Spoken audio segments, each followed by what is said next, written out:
All right. What is going on, YouTube?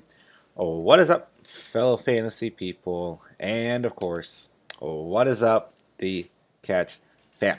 Wow, what an amazing turnout we had last night in our late night fantasy Q&A. I mean, shout out to all the new members of the Catch fam, man. We had an absolute blast last night.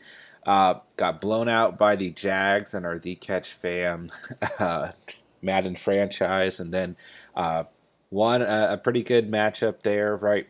And then we accidentally simulated a game against the Ravens that we lost, and then we played very well against the Pittsburgh Steelers. So let's go ahead and hop into a game of Madden, and then I'm going to be going over my rosters a little bit, but also my game picks for the week. Probably go ahead and start with the game picks. But man, I am really stressing over my game picks. I mean, not my game picks. I actually think this week's some pretty vanilla game picks overall. But I'm stressing over my fantasy lineups, is what I meant to say. Rio Goated, what is going on, man? Happy to have you in the chat as always. A loyal member of the Catch fam, man. Always good to see you, man. Hope you're feeling good about your fantasy lineups. It's going to be a good Sunday, man. It's going to be a good game. Not a good game. Good. Lots of good games, right? Good week of NFL action, I should say. So, yeah, man, I hope you're feeling confident in your lineups.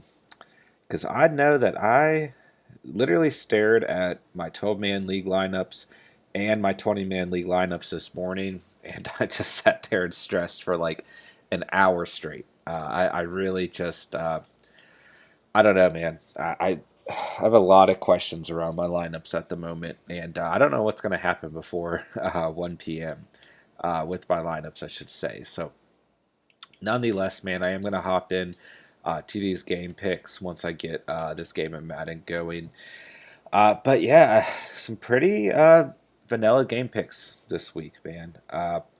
Not sure exactly if I really have anything that's going to surprise you guys. But I think it's going to be a good week of NFL action, man. So, New England Patriots at the New York Jets. I think that this could be a somewhat surprising game overall. But with that being said, man, I think the Pats win this game. Uh, I'm really, really concerned about Corey Davis within this game, and Bill Belichick coming out and taking away Corey Davis as the X factor of the New York Jets, and then uh, the Jets just playing very, very, very poorly due to the fact that Corey Davis is taken out of the game.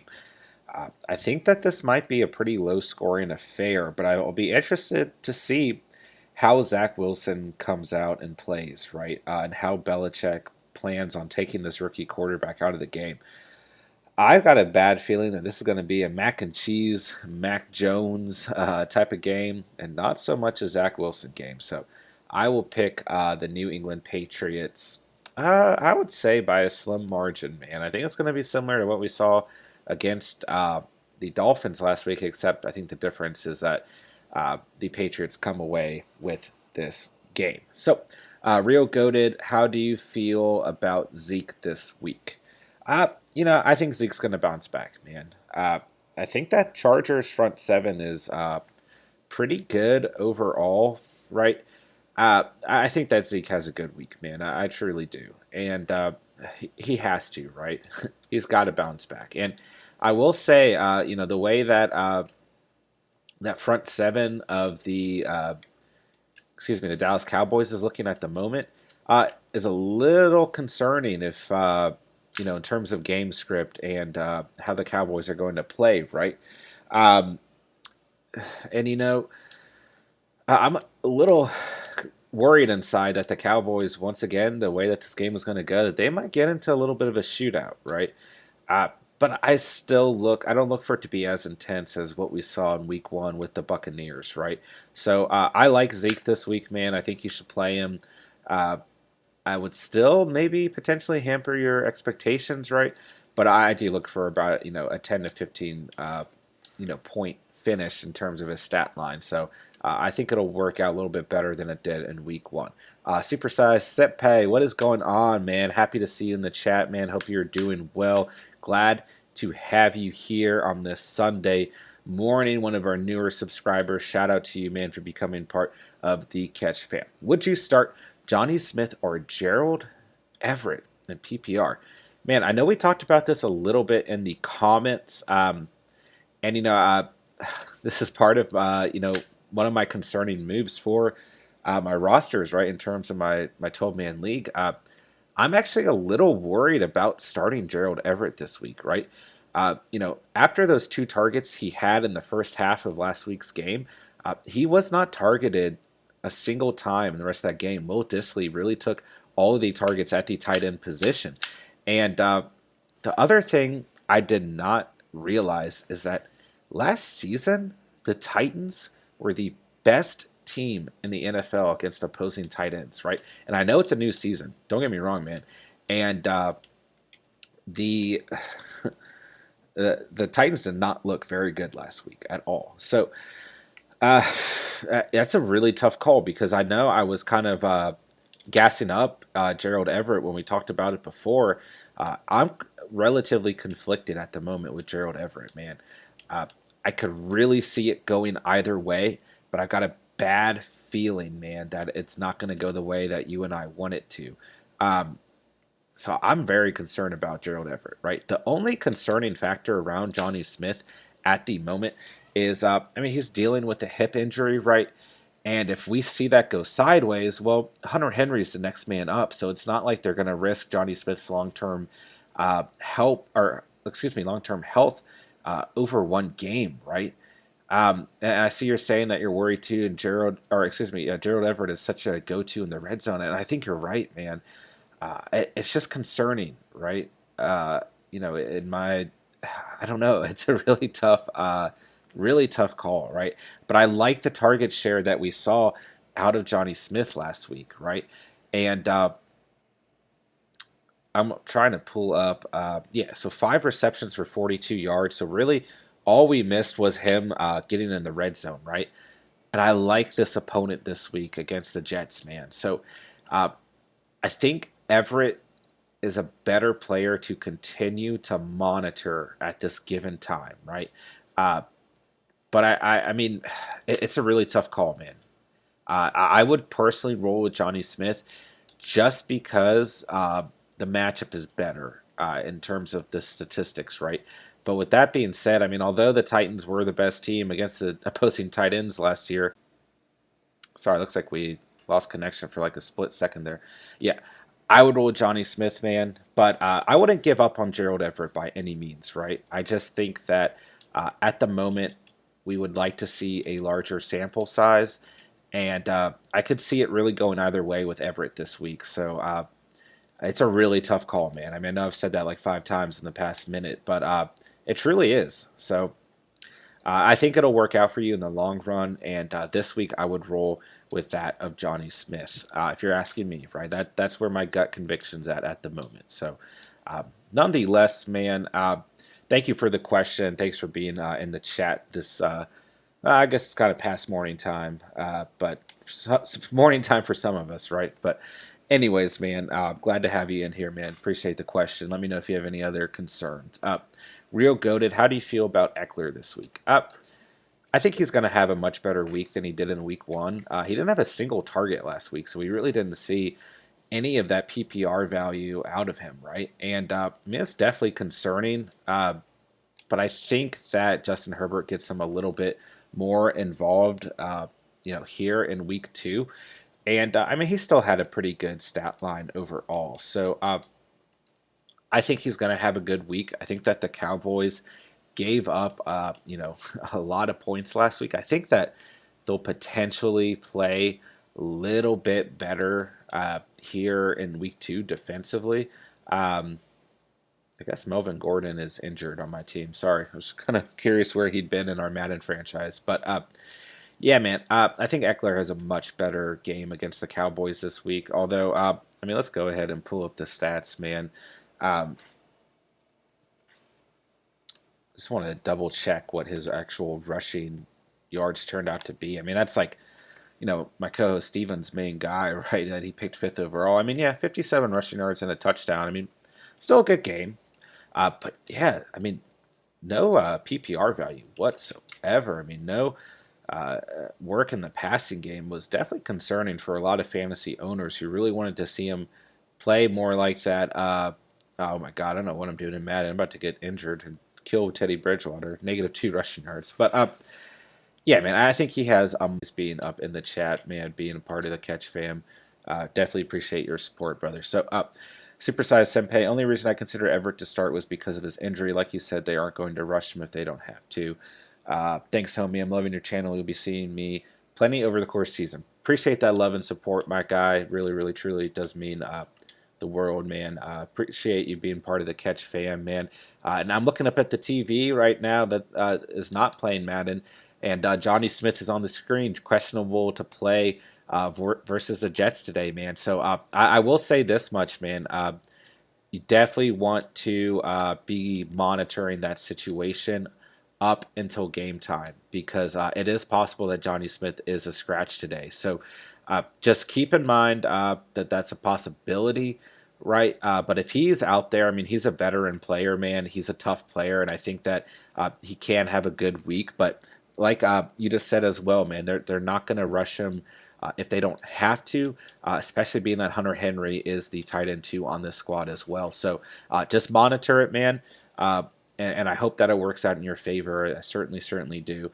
And I think that you have a good number 2 option in Gerald Everett if you cannot start Johnny Smith. So with that being said, man, I do think that this Jets-Patriots game is going to be, I don't want to say it's going to be as low scoring as that game against the Dolphins last week, but I do think it's going to be a little bit of a lower scoring affair overall. So, I mean, I'm talking like 27-24. I think it's going to be a close game as well. But yeah, so I don't know exactly who we're going to see implemented throughout the game. But yeah, I definitely think that Belichick's not going to risk that of Johnny Smith getting hurt. So, or at least getting hurt any further. But I think it'll work out for the long run for you, man. Let's see. Richard Glass, what is going on, man? Happy to have you up in the chat. Happy to have you here with the Catch fam doing some easy breezy Sunday morning game picks, some Sunday morning good old fantasy Q&A. Glad you're up in the chat, brother. So, morning, what are your thoughts on Corey Davis, Jacoby Myers, or Robbie Anderson in half PPR? So, as you guys have probably seen by the title of this live stream, I have some concerns over my own fantasy roster, right? And one of the guys I have a lot of concern over this week is Corey Davis. We talked about this a little bit in the live stream last night, right? What has Belichick always been able to do? Well, he's always been able to take away that X factor player for the opposing offense, man. And I own Corey Davis in both my primary leagues. I've got him in, my 12-man league and my 20-man league, right? And he's kind of a player I have to start in my 20-man league, right? I mean, he's a wide receiver 1, and depending on your scoring format, and if you're saying you're playing in half PPR, Corey Davis is wide receiver 5 on the week last week, so it's really hard to bench him, man. But with that being said, I'm really concerned that Belichick's just going to make him an absolute non-factor, and we're going to see Zach Wilson really struggle today, being that I think Belichick's going to throw some pretty good looks Zach Wilson's way. So I'm concerned about Corey Davis, but I also think towards the end of the game, let's say that the Pats are kind of beating up on the Jets. But I know I just said it was going to be a close game, and as I'm looking at TV screen, I mean, yeah, Becton, has dislocated his right kneecap for the Jets, right? I mean, a really important piece of that offensive line. So that makes me even more concerned for the Jets today, right? And I'm really concerned about starting Corey Davis, but it's really hard to not start him. And the point I was getting at, although I do think it's going to be a relatively low-scoring game, where I don't think either team's going to go over, like 24, 27 points, which is still, pretty decent game overall. But nonetheless, man, I can see Corey Davis towards the end of this game when this New York Jets team really needs to put up some points. I could see him getting in the end zone. So it's a really tough decision, man. It's a tough call to start Corey Davis, and it's a tough call to bench him as well because he had such a good performance last week. So uh, I'm worried about him, man. I truly am. But with that being said, I'm not completely sold on Jacoby Myers at the moment. Um, I mean, 6 receptions, 44 yards last week. So in terms of full PPR, I think he's a good start, right?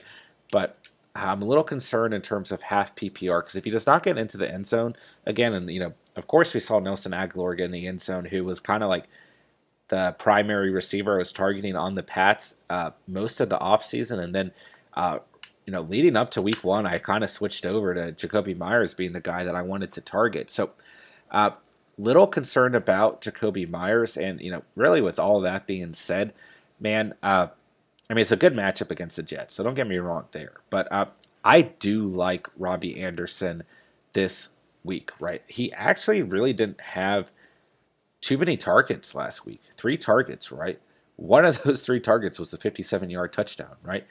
But we like that usage, man. We like that he's that big play, capable type of player, right?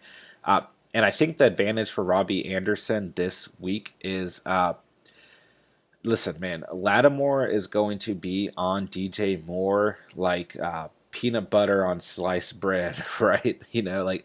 He looked so phenomenal against Devontae Adams last week that I would not start DJ Moore this week. But the advantage is that's going to leave Robbie Anderson, some big plays this week, and hopefully our guy Terrace Marshall Jr., who you guys know I have him on my bench still stashed away in my 12-man league. I'm hoping that he kind of emerges today. But with all that being said, the New Orleans Saints defense looks pretty for real at the moment.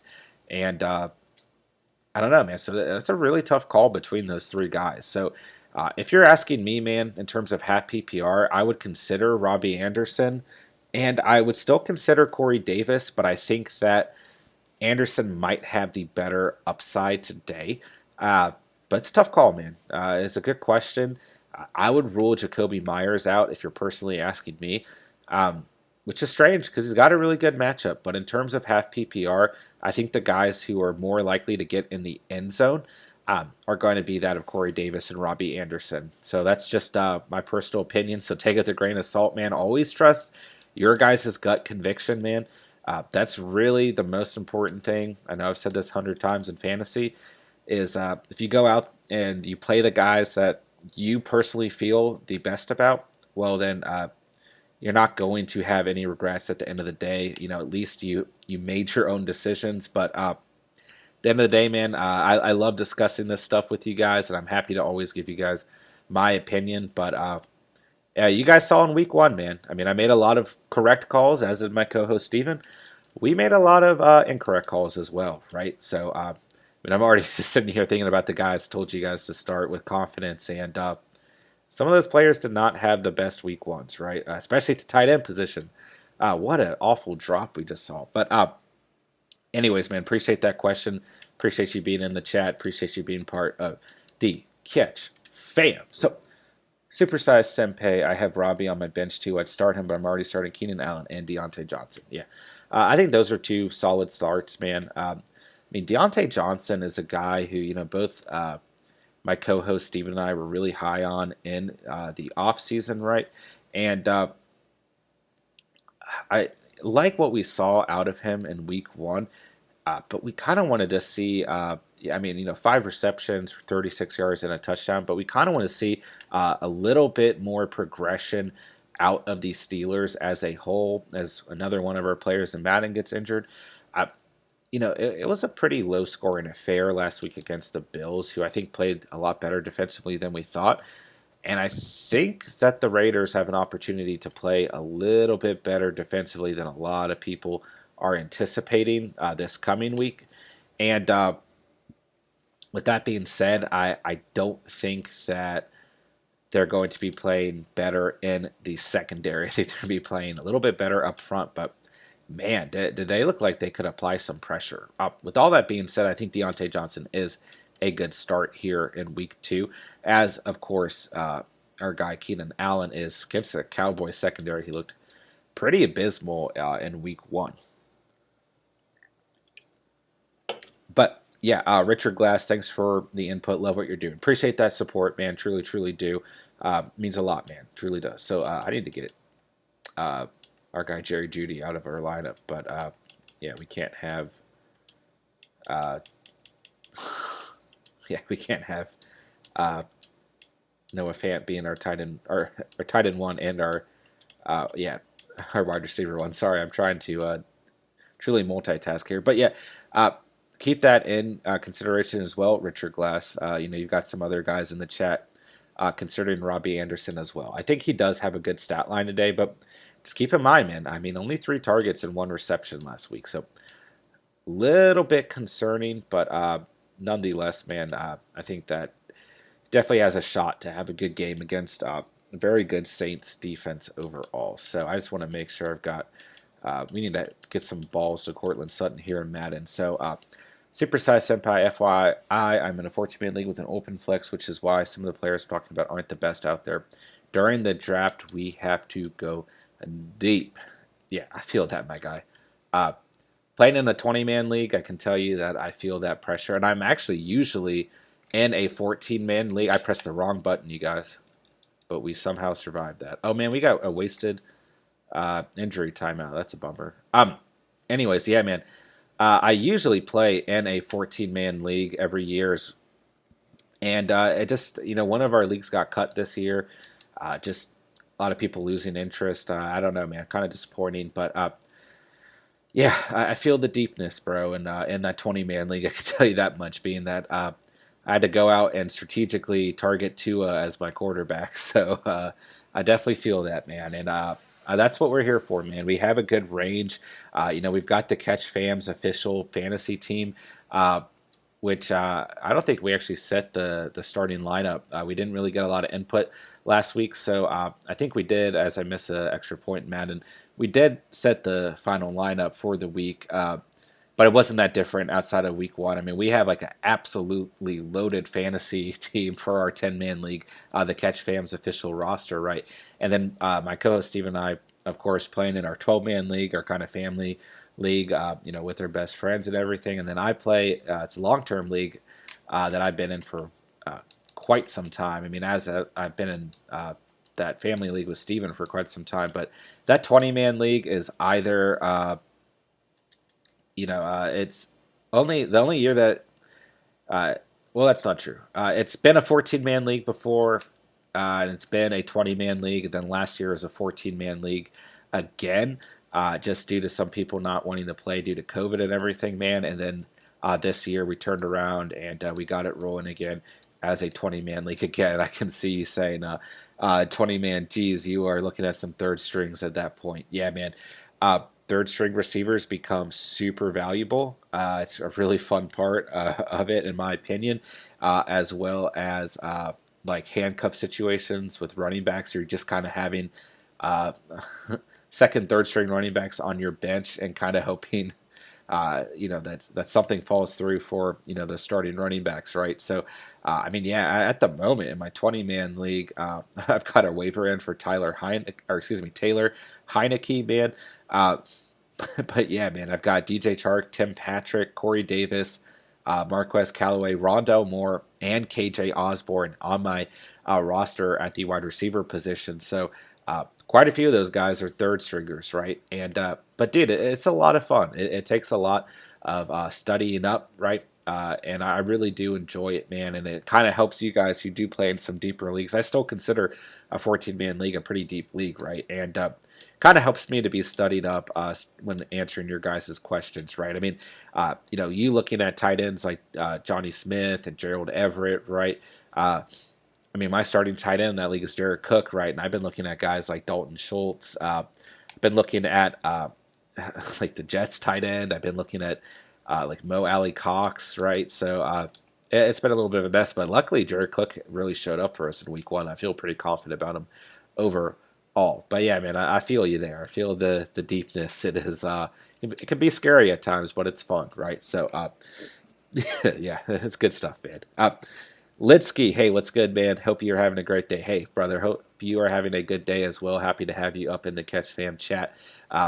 Just doing some live fantasy Q&A. You already know what time it is. Some easy breezy Sunday morning, man.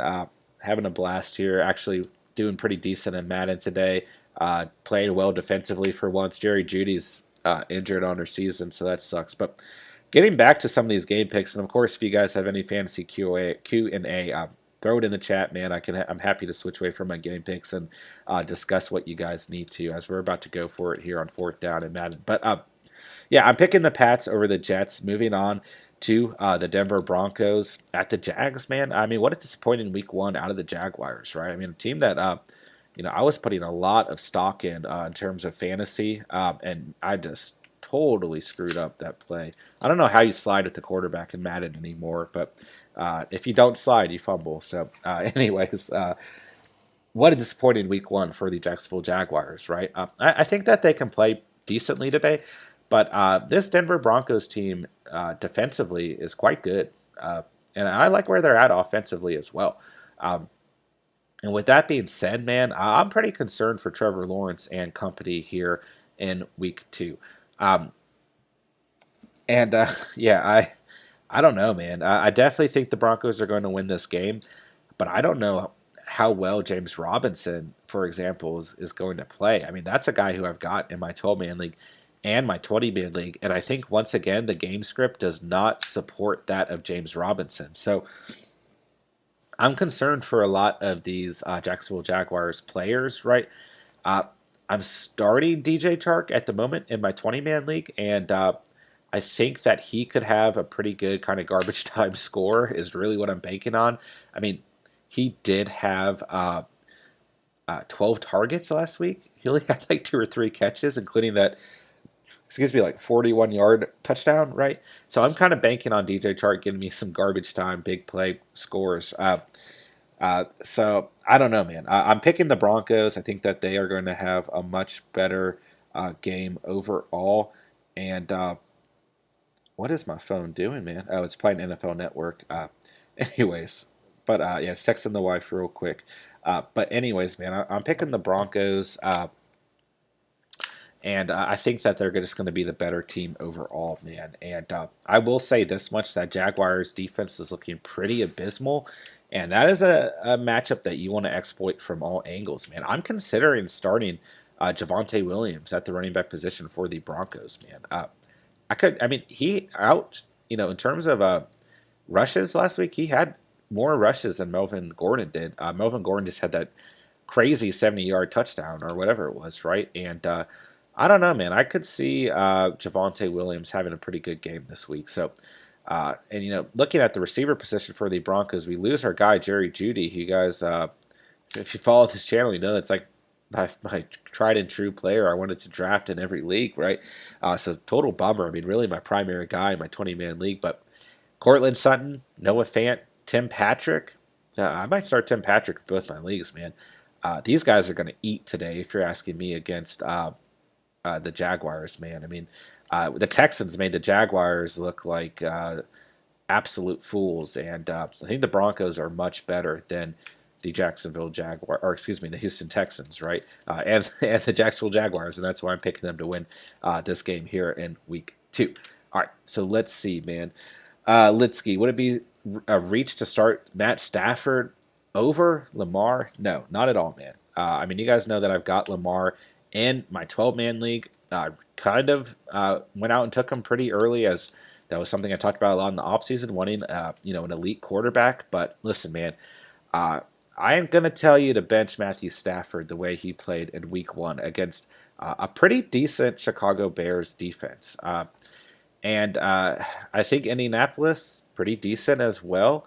But the Seahawks made it look pretty easy to score points, right, to put up big plays against that Colts defense last week. And I think the Seahawks, excuse me, not the Seahawks, but the Rams will do the same here in week 2. So, yeah, man, I am not going to tell you to bench Stafford by any means.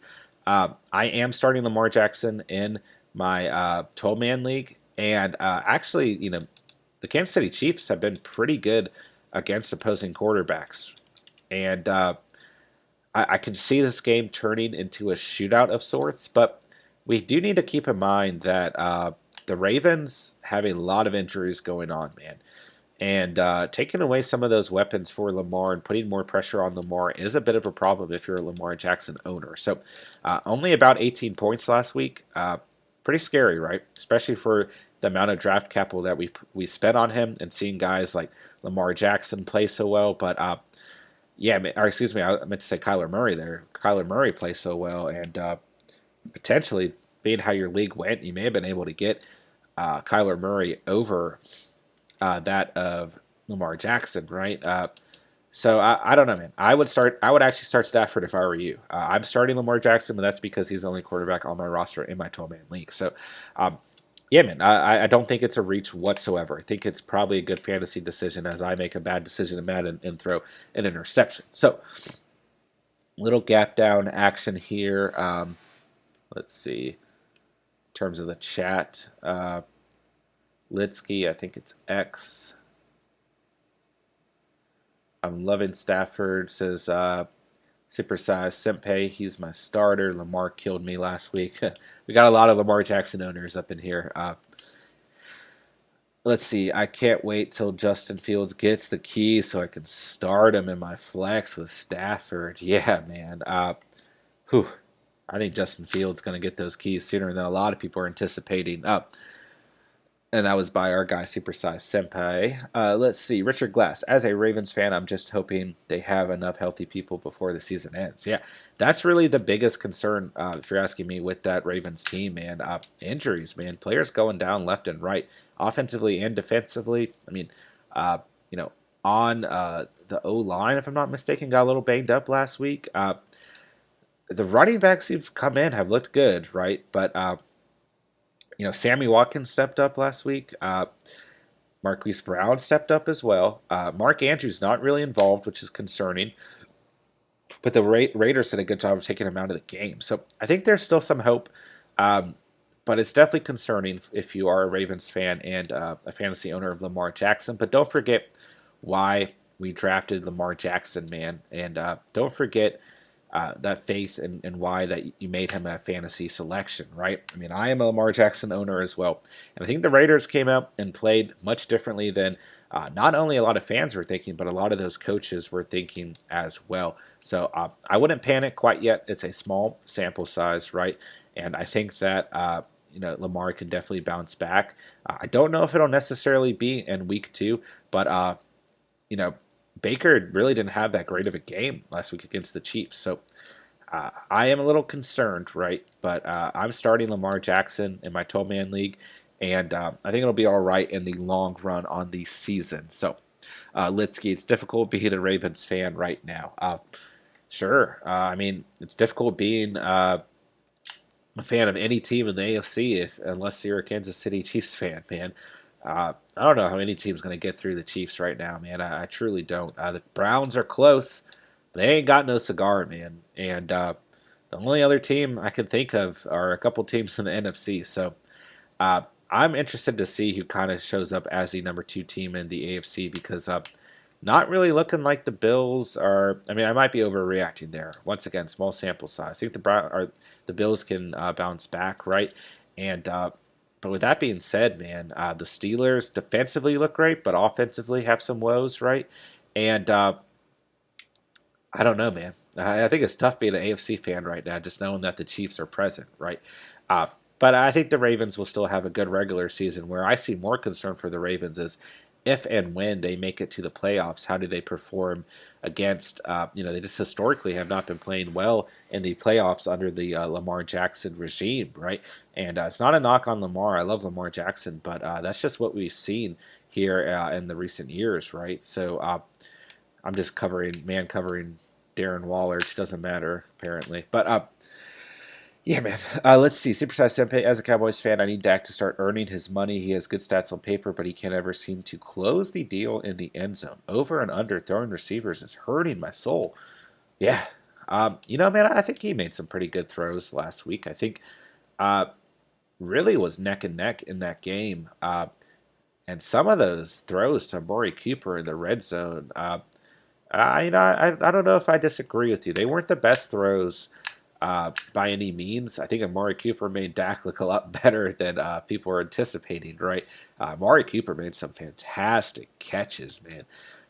We'd like to see CD Lamb step up a little bit in the red zone as well as our guy Dalton Schultz, right? But we also need to see Ezekiel Elliott get involved in the red zone. And I think one thing that we saw out of Dak in kind of his earlier years, right, is that he was willing to run the ball in the red zone, where we're not necessarily seeing that at this point in his career, being that he's coming back from two major injuries at this point. So I know definitely if you're a fan of the organization, you're going to have more criticisms, right? Because they're going to be much more evident to you, as where I'm more of a casual fan and not really a true Cowboys fan from any means, being that I grew up in the Washington, D.C. area and more of a Washington guy myself, right? But I think the Cowboys still have a good chance to win the division. If you guys go back and watch mine and Steven's NFC East podcast, I mean, I picked the Washington football team to win that division, but I did that more based on an emotional status. But I'm really interested to see those two teams kind of line up against each other in the regular season. I think that's going to be really telling of what we get out of that division as a whole. So, yeah, man, I like Dak a lot, and I think he's ready to prove not only fans like yourself, but also the organization that he's worth that amount of money. And I think that's going to be the interesting thing to see is if he can live up to it. So I can definitely understand your perspective as a Cowboys fan in that situation as well. So Richard Glass, I have Tyson and Latavius both sitting on my bench because I don't know what's going on with their running backs. That's fair, man. I will say the Browns, probably a better offensive line, of course, maybe the best offensive line in football, right? But they played pretty well overall against the Chiefs last week from a rushing standpoint. And if you're asking me, I mean, Latavius Murray looked good in the very small sample size that we got last week, but I would personally roll with Tyson Williams, which pains me to say because I've got him up against me in my 12-man league. But I think that the usage was a little bit more, a little bit more, I don't know the right word, promising is what I'm looking for here. But with that being said, if you're confident in your other guys and you want to see how that backfield shapes out, it might be a good idea, right? If we don't know exactly what's going to happen and you're confident in the other guys in your lineup, then it's certainly okay to just take a step back from that specific team and just watch things unfold. You might have a player on your bench who scores 20 points, and you might have two players on your bench who only score 2 points, right? So if that's how you want to analyze it, man, I wouldn't knock you for it whatsoever. Supersize Senpai. Dak got in the red zone 3 times and could close the deal. That is a real issue for me. I think you meant to say couldn't close the deal. And now I see your message. Washington, me unsubscribed. Hey, man. Listen, it's no fun being a Washington fan. I can tell you that much. That's the only reason I sport this Washington Nationals hat and maybe some Capitals gear because we can't win in football. But hey, man, I'll take all the crap you can give me for being a Washington fan because we have not proven anything since like '92. And outside of that season with you like that, Mr. Captain Kirk Cousins, where we lost awfully to the Green Bay Packers in the first round of the playoffs, right? I mean, I guess we had that previous year with RG3 where we lost in the first round as well, if I'm not mistaken. So, yeah, man, I'll take the crap for it. And like I said, I really made that pick of Washington winning the division from an emotional standpoint, and really just to be, for the sake of argument. And I think that their defense is good enough to lead them to. I think that's the interesting thing between Dallas and Washington, right? Is one team is flourishing offensively, and that of Dallas, in my humble opinion, and then Washington is flourishing in the sake of flourishing defensively, of course, right? So I think it's going to be really interesting to watch those teams match up throughout the season, right? But yeah, man, I hope that you don't lead the catch fam over me being a Washington fan. But if anything, you can stay a part of the Catch fam and just give me consistent crap for being a Washington fan. But I am trying to stay loyal to the DC area where myself and my co-host Steven did grow up. Actually, pretty close, not far from where this hotel is at the moment. So, but yeah, man, I appreciate the fun, man. Hidden X, what's up from yesterday? What's up, brother? Hope you're doing well, my guy. Easy breezy Sunday morning fantasy Q&A. Just living the dream, man, and little concerned about my fantasy rosters, going through some game picks, and any fantasy Q&A that's coming up from the Catch fam. So I hope you're doing well. Hope you're chilling, brother, like we are here up in the Catch fam, man. Glad to see you here for sure, my dude. So Litsky, LMFAO. I can see the Cowboys winning the division, but Washington did look good. I think it's a toss-up between the two, and I think Philly's still kind of sleeping down there. And what the hell is going on with Danny Jones, man? Is Daniel Jones a good quarterback? Can he do something for the Giants, who I really, really hated on all offseason and preseason, who look a little better than I thought they would. Daniel Jones himself looks a little bit better, who that was really the main reason I was so against the Giants. But NFC East, man, just a mess of a division every year. You never know what's going to happen.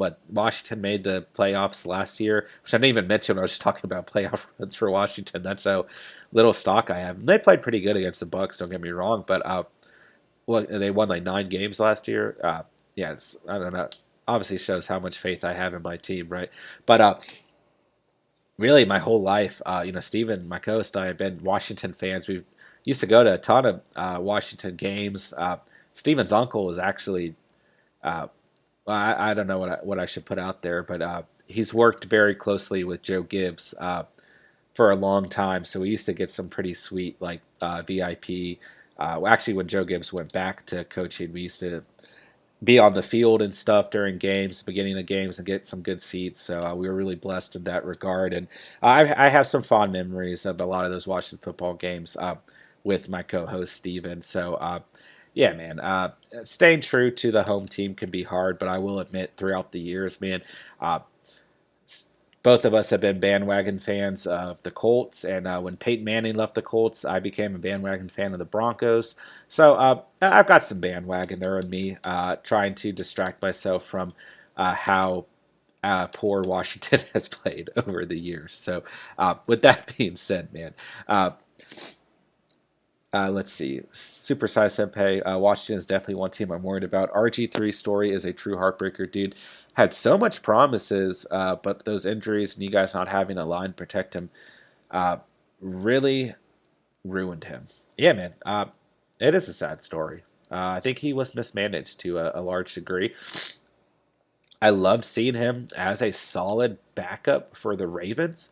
And I like RG3 a lot. One of my high school football games, RG3 was there, not for my high school's team, but for the opposing team we were playing. And that was cool. I saw RG3 from a distance. So, yeah, I like RG3, man. And I think he was definitely mismanaged by the front office. And, just imagine really what RG3 did for the league, right? When you look some years later at guys like Lamar Jackson, like Kyler Murray, like some of these dual threat passers, like a Russell Wilson, right? To some degree, guys like Josh Allen, I guess, right? But you really look some years down the road, even like Patrick Mahomes to some degree, right? And, while RG3 was probably closer to a Kyler Murray without the arm strength, probably closest to a Lamar Jackson, you just imagine if he came out in today's day and age, well, he'd probably flourish a lot better. I just don't think that the NFL knew how to manage a guy with that skill set at the time. So it's extremely unfortunate. I definitely agree with that, man. But what are you going to do? I mean, that's just, Dan Schneider's regime, man. What are you going to do? It's unfortunate. Daniel Jones, I think you mean Perry Pennies, which is what I call him to mess with my Giants buddies. Listen, man, I was about as harsh as anyone on Daniel Jones and this Giants offense. And I'm really not sold on them completely. But I will say, Uh, very, very surprised to see the level of play in which he showed us on Thursday night against my Washington football team, right? And why is my entire team weak, all yellow at the beginning, the first play of the Madden game? What? I don't understand Madden anymore. It's probably something I'm not doing that I'm not realizing, as we need to call a play in about 3 seconds. But listen, man, Daniel Jones had that crazy touchdown run called back due to a bogus holding call, which favored our team. So can't really hate on that. And outside of that, I mean, he definitely did to some degree overthrow Darius Slayton towards the end of that game. But nonetheless, if your both hands touch the football, that's your job as a receiver to catch the football, right? So a drop bomb by Darius Slayton and a called back touchdown, and he still had 29 points as a quarterback. Gets a very good defense. I don't know, man. I think Danny Dimes, or we'll just refer to him as Perry Pennies. He just surprised me, is all I've got to say, man. And I think in some of these deeper leagues, 14-man leagues plus, like you playing, if you have any problems at the QB position, unfortunately, Daniel Jones might be a guy that we're going to have to consider, right? Pains me to say he's not even available in my 20-man league, but he has just played better than I thought, is at least where I'm at with him. So hit it X. Can't wait for the games today. I have a question. Should I start Johnny Smith or Juwan Johnson? So Johnny Smith coming up a lot in today's chat. Listen, man, we've already been talking about him in terms of our homie here, Supersized Senpai, right? And I just want to put it out there once again that Johnny Smith might be a scratch today. He might not play. You need to monitor that situation up until kickoff, right? We probably won't know for about another hour or so. If he does play, then I do like him as a start. My concern with Jaron Johnson is actually similar to my concerns with that of Gerald Everett, right? Johnson didn't actually have a lot of target share in that game. He really benefited off of those plays where Aaron Rodgers is turning over the football and the Saints only had like 30 yards or less to go. And he actually made some pretty spectacular catches in the red zone, right? And outside of those couple catches, let's go ahead and pull up the stats, man. His target share was actually pretty concerning. If I'm not mistaken, multitasking time. I'm just going to double check because I want to make sure I get these numbers correct. Good run by Javonte Williams here in Madden. Let's see here, man. Yeah, three receptions for 21 yards total and 2 scores. Take away the 2 scores, man. A really concerning stat line and a guy that no one would be considering whatsoever. Adam Trotman is the next player we need to pull up, who really is the guy who took a lot of the actual game time receptions, throughout the game. And I am a little wary of starting Johnson, although it looked like, Adam Trotman, I mean, still not good. 3 receptions for 18 yards. So actually a similar stat line to Johnson if he didn't score those touchdowns. So it's concerning, man, if you're asking me. I would roll with Johnny Smith, but if you have to start Johnson, I think it's okay, right? I think it'll be... it's a little bit of a gamble. If you need a good PPR option, man, I would look to see if Cole Kmet is available on the Chicago Bears, or I would look to see if Dalton Schultz of the Dallas Cowboys is available. I think those are 2 guys you can kind of plug and play for the week who should give you a pretty decent stat line in terms of PPR, that is. So monitor Johnny Smith. If he's playing today, I think it's a good start against the Jets. If he's not, I'm a little leery of Johnson at the moment, if I'm being completely honest with you, man. All right. But thanks for the question, homie. Good to see you up in the chat, my guy. So let's see here. Supersized Senpai. Speaking of Washington, Antonio Gibson is hurting my feelings and my fantasy team. Yeah, man, he is hurting a lot of people's feelings as I'm hurting my own throwing an interception at Madden. But yeah, I mean, my co-host Steven really upset about Antonio Gibson, his second pick in our 12-man league draft, right? Um, and I'm just gonna let's see. I also have Washington defense. Litsky, why does it seem like they aren't giving Gibson more play? McKissick went off. Yeah. Um, I think McKissick's the better PPR back, right? And I think that, in these last two games, the game script hasn't necessarily helped that of Antonio Gibson, right? And the PPR values, I draw a penalty here in Madden, really helps out Antonio Gibson as well, right? I mean, 5 receptions for 83 receiving yards. What he did in terms of rushing wasn't that good. 18 rushing yards, and he got in the end zone. If Antonio Gibson had got in the end zone last week, he would have had a pretty good stat line. I don't think so many people would be concerned, right? So we're mad at J.D. McKissick for stealing that touchdown, right? And then, but that's who we thought J.D. McKissick was going to be all season long. I mean, I talked about J.D. McKissick a lot as a really good PPR value, kind of sleeper player to draft, throughout a lot of those mock drafts, right? I think Antonio Gibson actually had a pretty good game last week. I mean, the fumble didn't help, but with that being said, man, he still played pretty well. He still rushed for over 100 yards, right? And he still had 5 receptions. So the usage is concerning in the red zone if you're a J.D. McKissick fan, and I think the Chargers' front 7 is better than people are giving them credit for. So we didn't necessarily, see a great game out of. And I'm looking at a glitch here, man, on my screen. Those stats for Gibson were not correct. I apologize. I've double checked that right away because I was like, he did not rush for 159 yards whatsoever. Yeah, everything's off. Whatever I'm looking at is not the correct stats on my screen. So I apologize, guys. He had a much, much worse game than that. So I do apologize because I was like saying that. I was like, that doesn't sound right at all, man. 13 rushing attempts. Sorry, guys. 69 rushing yards, 2 receptions for 4 yards. I don't know what the NFL app is showing me here on my screen saying that he went absolutely off. So that's a little concerning. But anyways, man, I just don't think the game script has been there for Antonio Gibson, man. And I think that it has been there for that of J.D. McKissick. So it's concerning, but I think that Gibson will still have a good season on the year. So sorry about that stat confusion, guys. Didn't mean to throw anyone off if I did. So I would not lose faith in Antonio Gibson. It's a small sample size, man. But it is a little concerning. I can definitely understand that. So,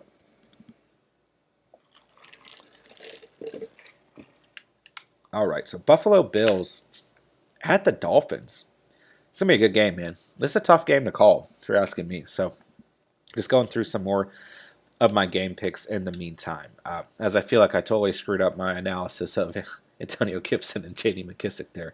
But nonetheless, man, this is a really tough game to call overall. And I would probably, I am going to pick the Bills here because I think that they need a win more than the Dolphins do. But I like this Dolphins team at the moment quite a bit.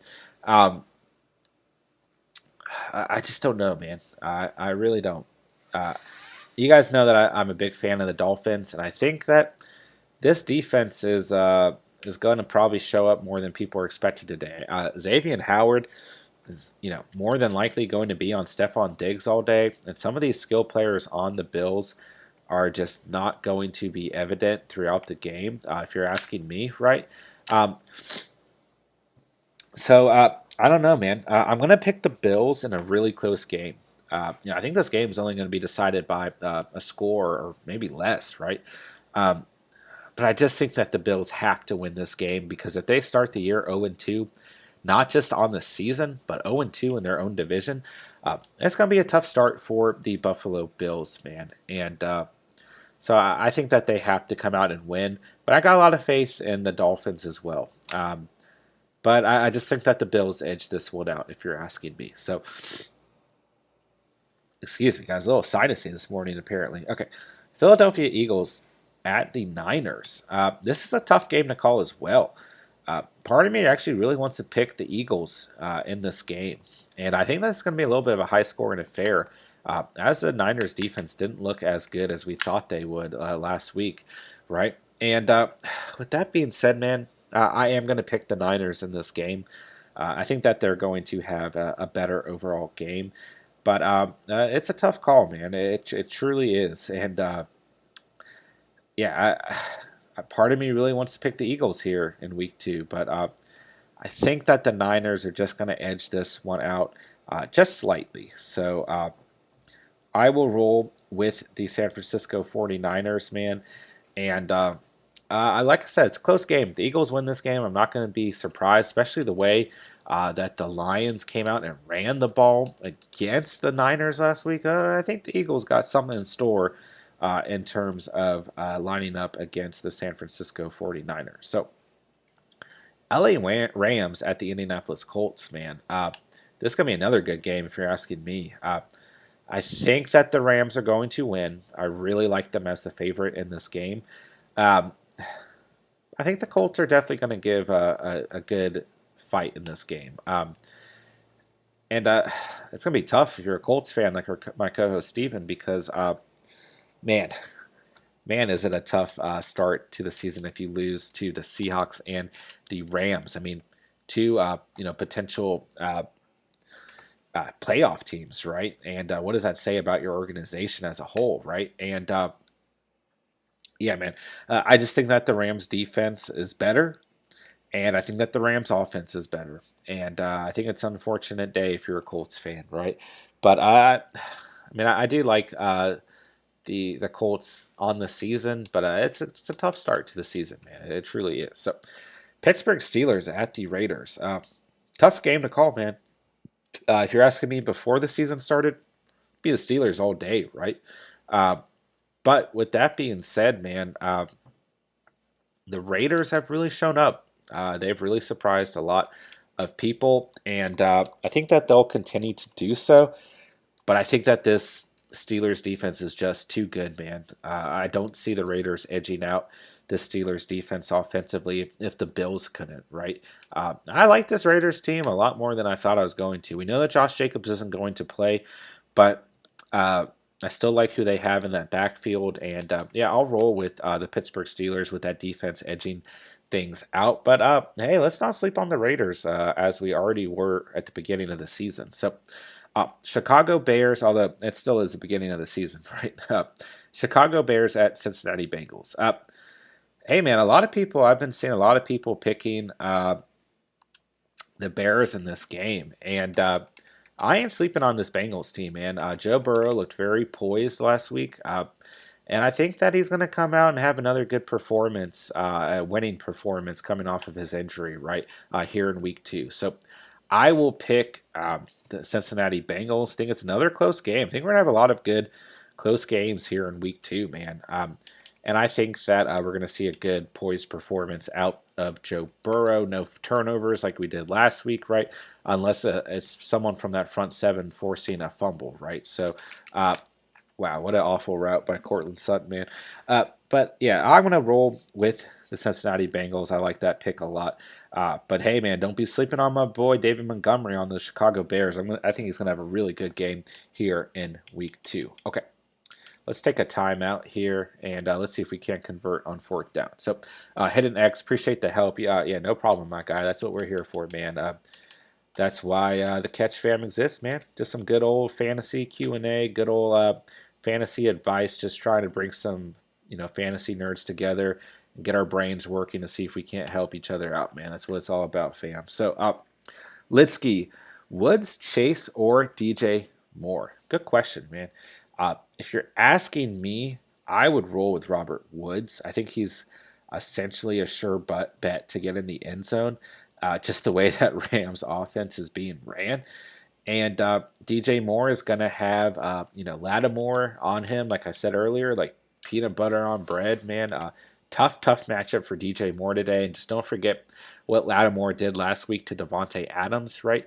I mean, don't get me wrong, with your wide receiver 1, even if they have a tough matchup against a guy like Lattimore, a guy like Ramsey, a guy like, pick your corner, man. Whoever you think's one of the top corners in the league, Jaron Alexander, right? Uh, they can always still have the potential to get loose and make that big play, and that's why they are the receiver one. But statistically speaking, you do want to kind of avoid those tough matchups. So I would avoid DJ Moore here in week one. But I like Jamar Chase as well, coming off of that really big game, right? And potentially having another big game here in week two. So but with that being said, I do believe that Robert Woods is probably the most consistent player there. We know what to expect out of him, and I like that. Wow, what was that throw, Teddy? Come on, man. We can't lose to the Browns here. But yeah, I would roll with Robert Woods if I were you, man. I think there's probably a reason, and we just lost Todd Gurley for the whole season here in Madden. As we already have Melvin Gordon injured, so that's great. But yeah, man, I would roll with Robert Woods if I were you. But I think Jamar Chase might be a sneaky play. So always trust your gut conviction, man. I think DJ Moore has the worst matchup out of all those guys, hands down, though. So thanks for the question, homie. Appreciate that, man. Supersize Senpai, thought on Philip Lindsay. I have him resting on my bench. I think we need a larger sample size out of all those running backs on the Houston Texans, man. If I had to pick a guy right now, it's so weird to say, but it would be Mark Ingram. We saw the one score out of Philip Lindsay. We saw a score out of David Johnson, too. But really, the primary back all game was Lamar.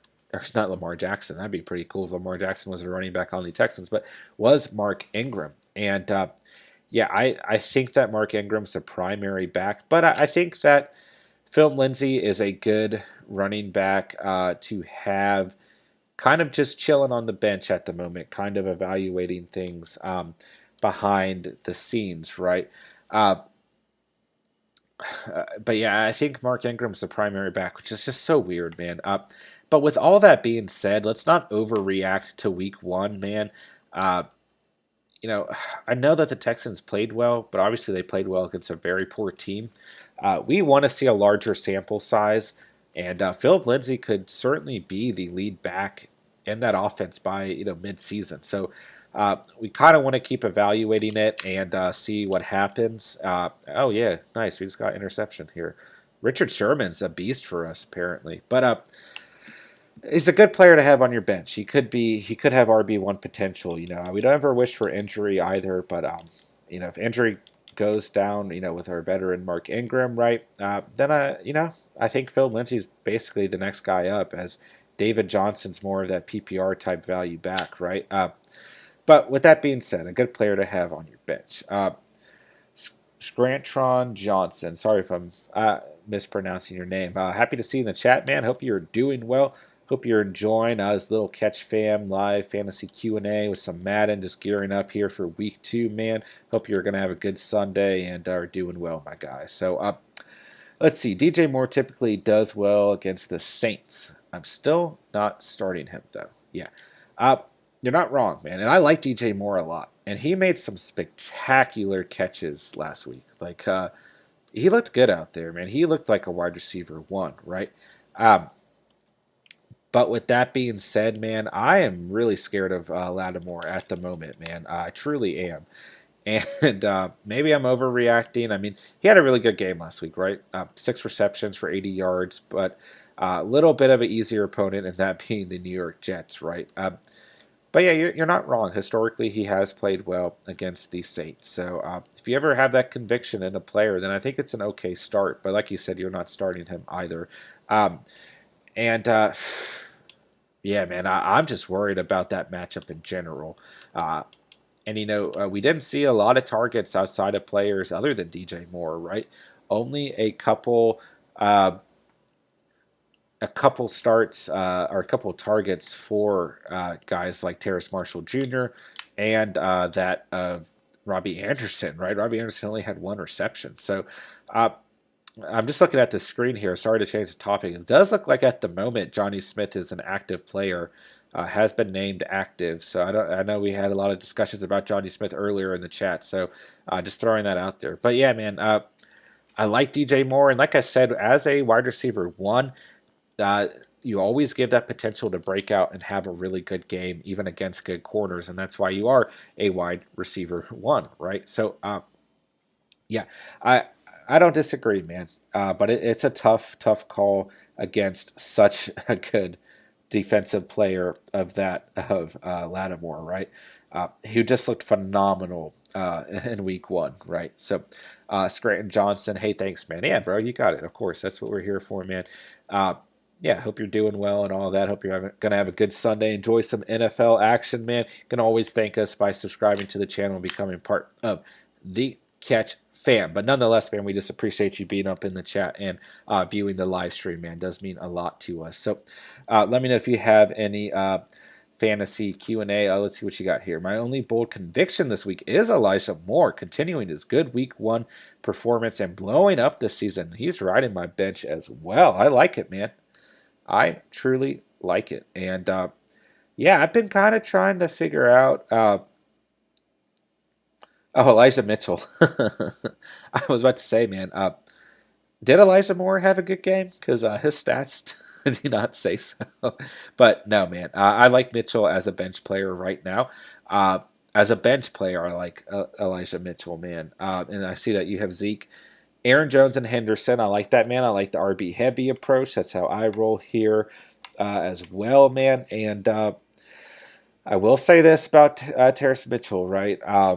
Or excuse me, Elijah Mitchell. I'm sorry. That San Francisco 49ers backfield is always so inconsistent. We see players come out and have these giant performances, and then the next week they have like 3 or 4 points, right?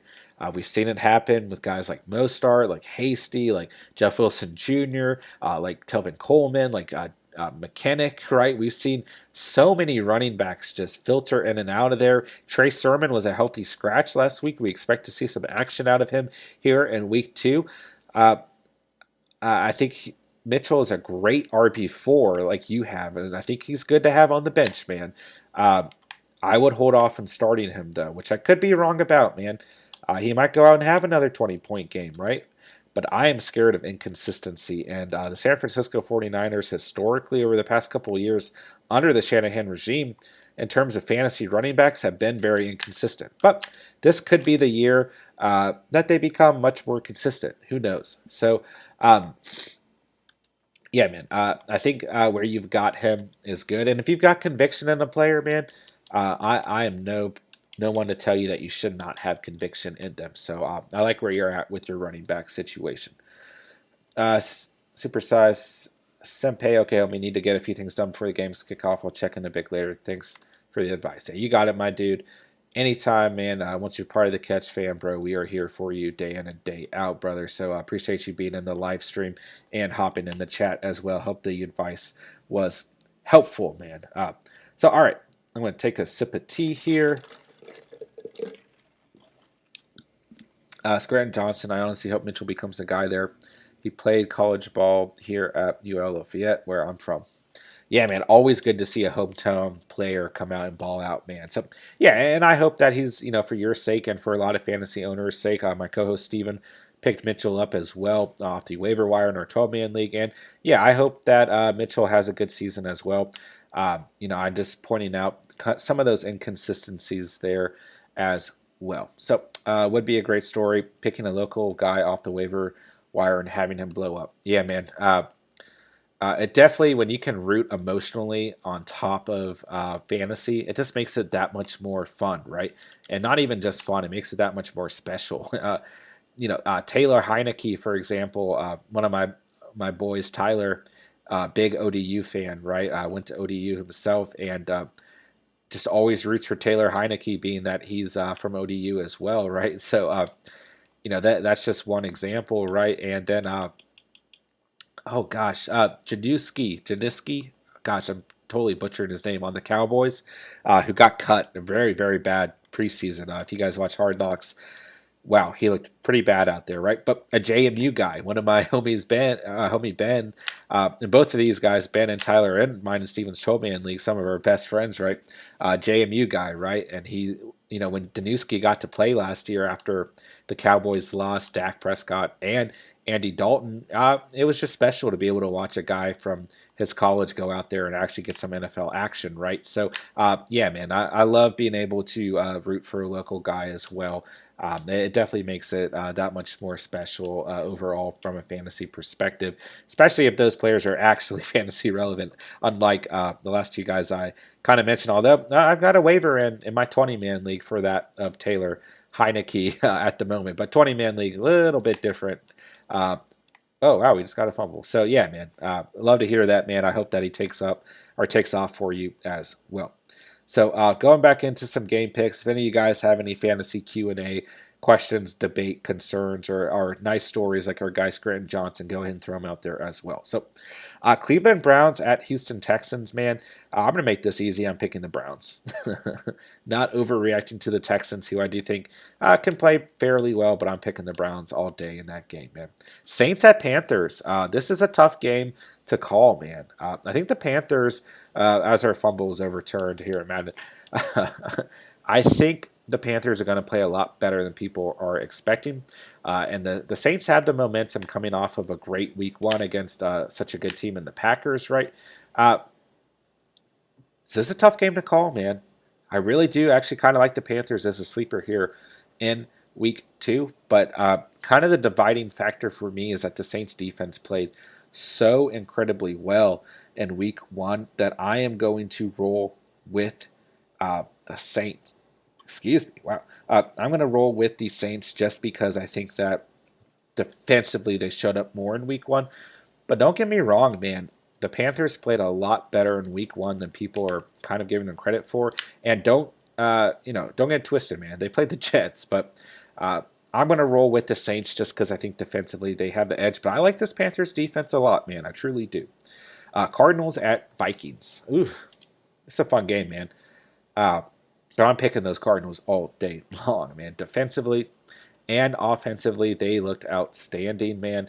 And I'm scared of this Cardinals team right now. If I am a fan of any team in the NFC West outside of the Cardinals, and I look for Kyler Murray to come out there and just have another lights-out performance. But the Vikings are a team that can contest with really good teams the way that they're built. So I'm not saying that the Vikings have no chance, but I'm saying that the Cardinals have a much, much better chance to win this ball game, and that's the team that I am rolling with here in week two. Okay, Tampa Bay Buccaneers at the Atlanta Falcons. Another easy pick for you guys. I'm rolling with the Buccaneers. I mean, I look for them just to be absolutely electric once again here in week two and light up this Falcons team, man. So, Seattle Seahawks at Tennessee Titans. Yeah, let's not overreact to week one, right? I think the Titans can bounce back and play much better than they did in week one. But with that being said, man, I just don't think that they're going to play nearly as well as the Seattle Seahawks. And the Seahawks actually played much better defensively, maybe not in the secondary, but up front than I think people realized last week. So I like the Seahawks here in week two, and those Titans I think are going to have quite a hole to be crawling out of here, after the first couple games of the season. So I'll pick the Seahawks with pretty good confidence there against the Titans. So Chargers and Cowboys, man. Tough game to call. Steven and I, my co-host, were going through some game picks yesterday, man, and this is one that I was kind of torn on. And he was picking the Chargers, and I'm picking the Cowboys because I think they need the win more than the Chargers do. I think they're going to come out and play a little bit more grit, right? And I like the Chargers a lot. This is going to be a good game. I think some people are thinking this is going to be, decided by like 2 scores. I think it's going to be decided by like 3 points, man. I think the Cowboys got another nail biter here in week 2. So I'm going to pick the Cowboys, but I ain't going to be surprised if Justin Herbert comes out and balls out, man, and has a really good game against a poor Cowboys defense the way they looked there in week 1. So tough game to call. One of the tougher games of the afternoon, right? Kansas City Chiefs, Baltimore Ravens, going to be an absolute blast of a game, man. Really excited for this game overall. Sunday night game. Going to be fun to just sit back and watch this game, right? Uh, tough game to call, too. But looking at the injuries on the Ravens, looking at the way both these teams played in week one, I'm rolling with the Chiefs, man. I think that they're going to have the better game overall. And I don't know, man. The Ravens are going to have a tough hole to climb out of as well. So I'm rolling with the Chiefs, man. I don't know how you can bet against the Chiefs, against any team right now, maybe outside of the Buccaneers, right? Convince me otherwise that the Chiefs and the Buccaneers aren't going to the Super Bowl again, because I'd like to hear the argument, man. So I'm picking the Bucks, or not the Bucks. I'm picking the Chiefs. But the Ravens are still going to put up a good fight. But those injuries really hurt, right? Ronnie Stanley is likely to be out. Lamar Jackson's going to have a lot more pressure on him. Frank Clark and Tyrann Mathieu are back for the Chiefs. So, tough game if you're a Ravens fan, right? Packers at Lions Monday Night Football. I expect a good fight out of the Lions here, like we saw in Week 1 against the Niners, but I'm picking the Packers all day long, man. They need this victory, right? Aaron Rodgers needs this victory. I think he comes out and he picks apart this defense like crazy. And, I'll give the nod to the Green Bay Packers here in Week 1. All right.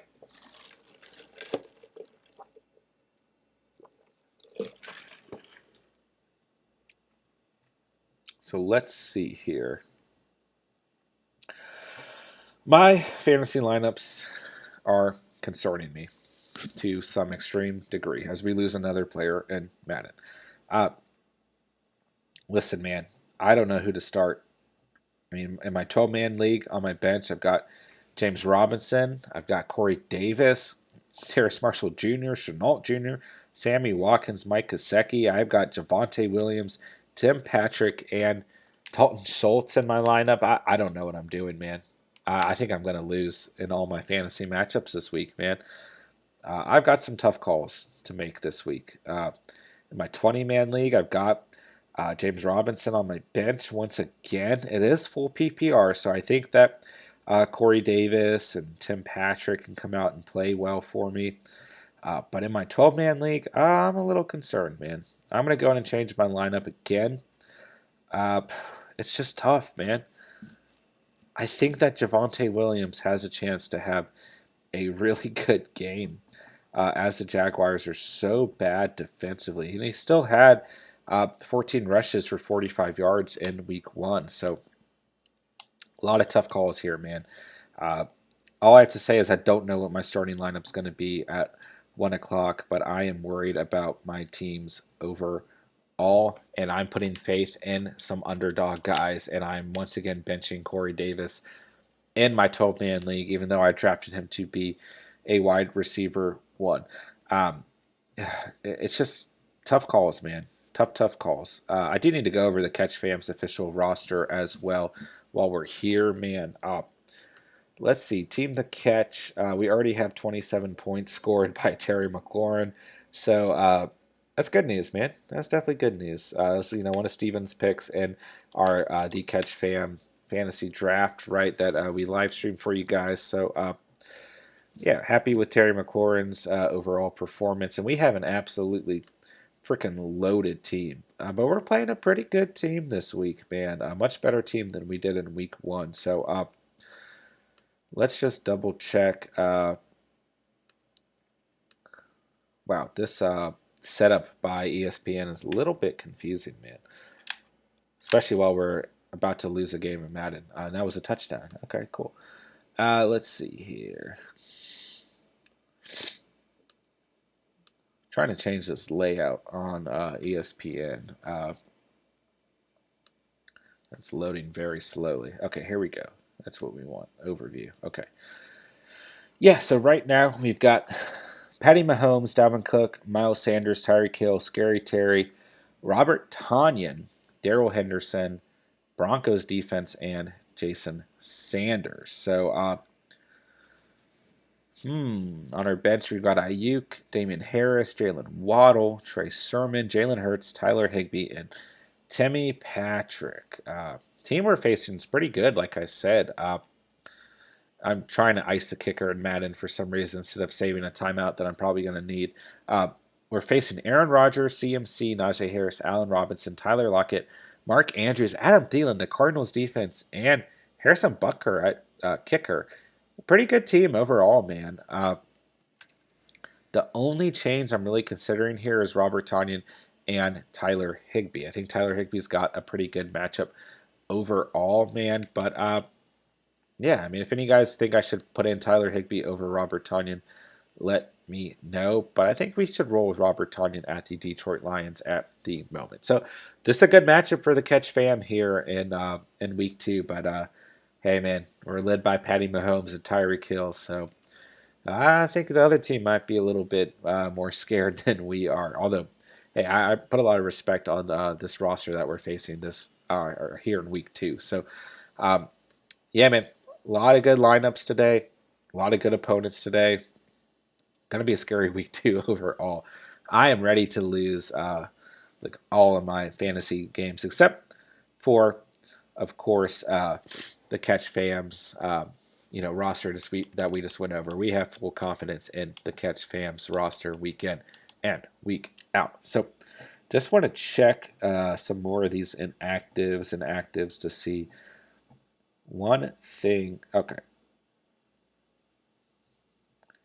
Is this dude, is Marshawn Lattimore inactive this week? I just drew a penalty. Whoa.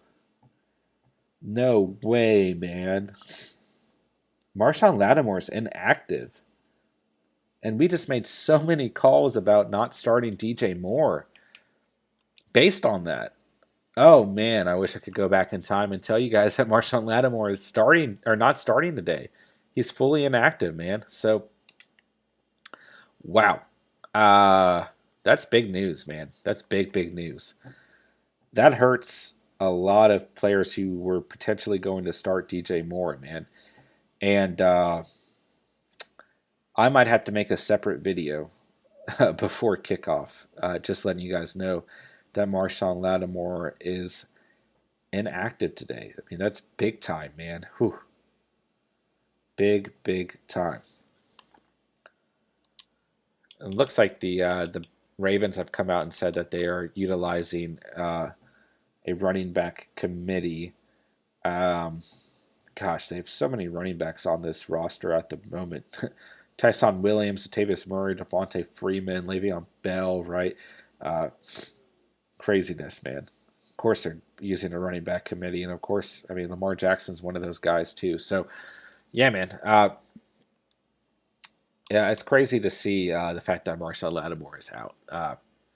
Wish I could go back and tell you guys that. I feel so bad right now. I mean, I talked about Marshawn Lattimore so much in this live stream and in last night's live stream. I mean, it's crazy, man. That's big news, man. I wish they could tell us these inactives a little bit sooner sometimes. So, with that being said, man, we are going to go ahead and probably wrap up the live stream with this final game of Madden here as Tim Patrick scores a touchdown. Still time for the Browns to win this game in our The Catch Fam Madden franchise. But I just wanted to get some early fantasy Q&A going for you guys to see what you guys needed me to go over this morning, to see if any of you guys who couldn't get in the chat last night, if you guys had any fantasy questions as well.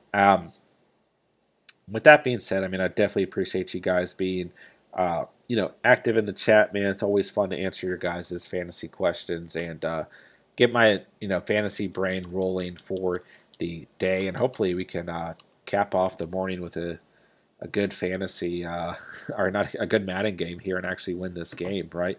So let's see if we can't do so. And wow, I look down for 2 seconds, and Peoples-Jones is running down the sideline with a score there. Yeah, clap, clap, clap. But good news is we're going to get the ball right back, and we should be able to drive down the field and and score once again. So we should be good here, guys. Yeah, man. It's a tough week too. Like I put in the title, I'm a little concerned. I am a little concerned, to say the least, about uh, things here in week 2. I think I'm gonna get. I had 2 victories in week 1. I think I'm gonna have a little bit of a wake up call here in week 2. I don't feel so confident. I've got some pretty good opponents here in week 2, and I've got a little bit concerned over my fantasy lineups as well. So we'll see what happens. I mean, regardless, it's going to be a really fun, day of NFL action. That's the thing to remember, is not to get caught up in, all the noise. Don't get caught up in fantasy too much, and try and enjoy football for what it is, man. Man, I can't believe that Lattimore is not going to play today. And if any of you guys are still out there, man, and you were considering starting DJ Moore, you might want to now. You might want to not take my advice of not starting him, because Marshawn Lattimore is not active anymore here in week 2, which is really big news, man. Really, really big news. So let's see if we can't pick up a first down in Madden, or if we just completely choked this game, right?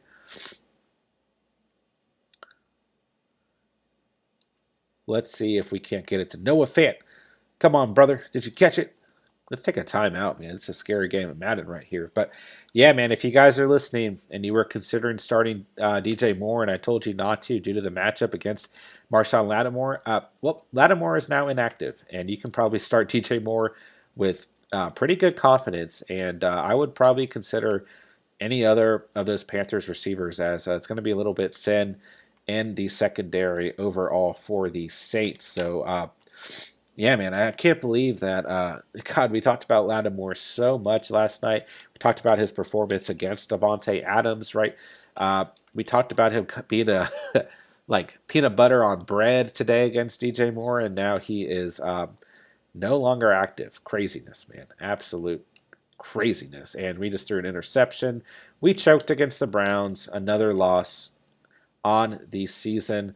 They're going to pick 6 me, man. I don't think any of our linemen are going to catch him. Bad play there, but bad play. I don't know why my entire Madden team has been tired the entire game. I think that kind of affected things, but we'll try and throw a bomb just for purpose of stats here at the end of the game. But I hope this isn't any indication of how we're going to play in fantasy today. But it could certainly be. So, like I said, man, we're getting ready to wrap up the live stream for. Wow, who is this? Gosh, look at that speed from Goodwin. Yeah, man, we're gonna go ahead and wrap up the stream. Had a lot of fun though. Some new faces up in here, man. Some loyal members of the Catch fam dropping in. Had a blast answering the fantasy Q&A, man. It's going to be an interesting week too, man. I'm very concerned overall about my fantasy rosters. And with that being said, man, I hope you guys feel a little bit better about your fantasy rosters. And I enjoy you guys dropping in. As always, appreciate all the love and support from the Catch fam, man. You guys truly the best, man. Last night's stream was a total blast. This morning's stream, of course, was a blast as well. And yeah, man, just appreciate you guys as we lose a game of Madden. Good luck to everyone here in week 2. We'll be dropping in possibly tonight, but more likely tomorrow for our, Monday morning waiver wire mania, of course, and hope to get some good content out to you guys. And I wish you guys the best of luck here in week 2, and certainly wish me some luck, as I'm very, very concerned about my fantasy squad here in week 2. So, yep, all the love and all the thanks to the Catch fam and any new faces we had in the live stream. Remember,